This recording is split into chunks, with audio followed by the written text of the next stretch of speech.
दोस्तों, गीता में भगवान कृष्ण एक बहुत अच्छा श्लोक कर्म के ऊपर और निष्काम कर्म के ऊपर बताते हैं। कर्मण्येवाधिकारस्ते मा फलेषु कदाचन मा कर्म फल हेतुर्भु माते संगस्व कर्मणि। अगर इसका मतलब समझे तो कर्म करो, फल की इच्छा ना करो। इसका विज्ञान भगवान कृष्ण ने अर्जुन को क्यों समझाया कुरुक्षेत्र में? क्योंकि ये हम सब लोगों के लिए समझाया। ये सिर्फ अर्जुन के लिए संदेश नहीं था, ये हम सब मानव कल्याण के लिए संदेश था। क्योंकि उनका कहने का मतलब था कि आप कर्म कर सकते हैं, कर्म पे आपका अधिकार है, लेकिन उसका जो फल है वो आपके हाथ में नहीं है। इसलिए आप निष्काम कर्म करो ताकि जो भी फल मिले फल से अटैच ना हो। उनका कहने का मतलब था। इसको महज हम कई सारे लोग इसके अपोजिट में क्वेश्चन पूछते हैं, अगर मैं कर्म करूं अगर फल ही ना मिले तो कर्म ही क्यों करूं? ये मेजॉरिटी ऑफ लोगों का ऐसा मानना है और ऐसा क्वेश्चन आगे से आता है इस श्लोक पे।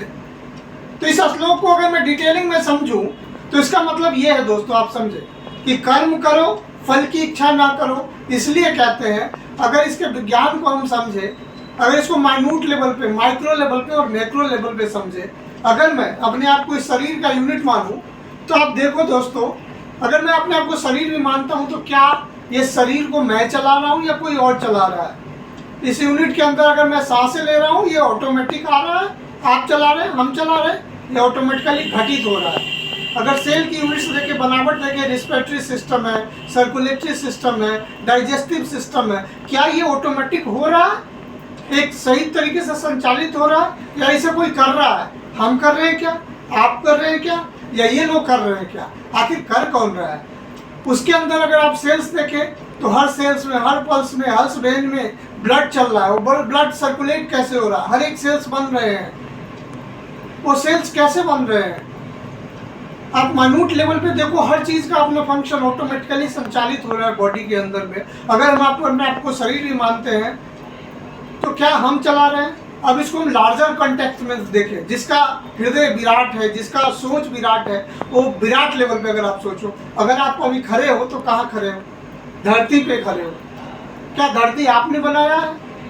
ये धरती जो सूर्य का चक्र लगा रहा है, ये कौन लगा रहा है? कैसे चल रहा है? ये एक क्रमबद्ध तरीके से चल रही है। ये पूरा सोलेटरी सिस्टम, ये सोलर सिस्टम, ये मल्टी यूनिवर्स, ये मल्टीपोलर, ये हर एक चीज का सूर्योदय होना, सूर्यास्त होना, ये कौन चला रहा है? कैसे हो रहा है? ये बारिश होना, ये हवा पे कंट्रोल, नियंत्रण, तीनों पे कौन कर रहा है?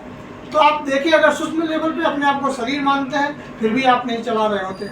अगर आपको मल्टी लेवल यूनिवर्स विराट रूप में देखें फिर भी आप नहीं चला रहे होते। तो कौन चलाता है? भगवान कृष्ण कहना चाहते हैं कि तुम्हारा सिर्फ कर्म पे अधिकार है। तुम्हें जो भी कर्तव्य मिला है तुम निष्काम भाव से सिर्फ कर्म करो, क्योंकि परिणाम पे तुम्हारा नियंत्रण ही नहीं है। कर्म का फल क्या मिलेगा उस पर नियंत्रण ही नहीं है। अगर तुम सही दिल से अपना कर्म करोगे तो जो सृष्टि को, जो विराट कृष्ण जो चला रहे हैं, वो तुम्हें सब कुछ देंगे, क्योंकि वो सब कुछ जानते हैं किसको क्या चाहिए और कैसे चाहिए। क्योंकि हमारा फल पे कभी नियंत्रण होता ही नहीं दोस्तों। इसलिए उन्होंने कहा कि तुम कर्म करो, क्योंकि कर्म तुम्हारे अधिकार के अंदर में आता है, फल की चिंता ना करो।